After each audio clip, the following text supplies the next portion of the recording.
types of flames.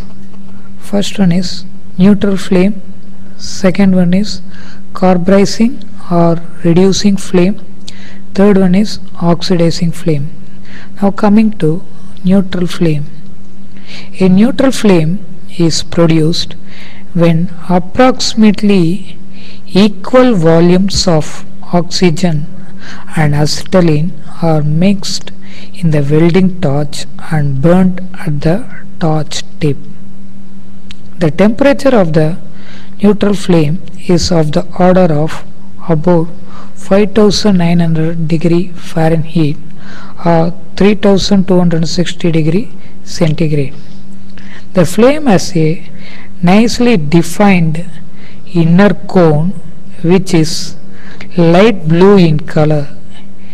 It is surrounded by an outer flame envelope produced by the combination of oxygen in the air and superheated carbon monoxide and hydrogen gas from the inner core.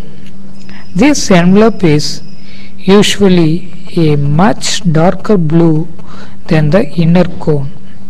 The neutral flame is commonly used for the welding of mild steel, stainless steel, cast iron, copper, aluminium, etc.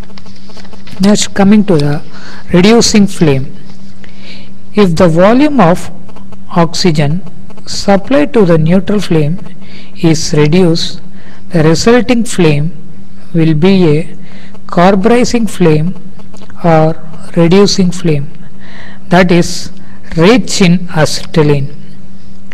A reducing flame can be recognized by the acetylene feather which exits between the inner cone and the outer envelope. The outer flame envelope is longer than that of the neutral flame and is usually much brighter in color.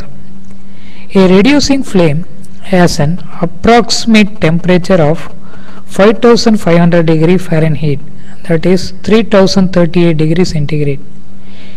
A carburizing flame is used in the welding of lead and for carburizing purpose.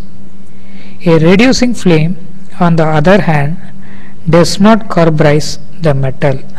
Rather, it ensures the absence of oxidizing condition. Next, oxidizing flame. An oxidizing flame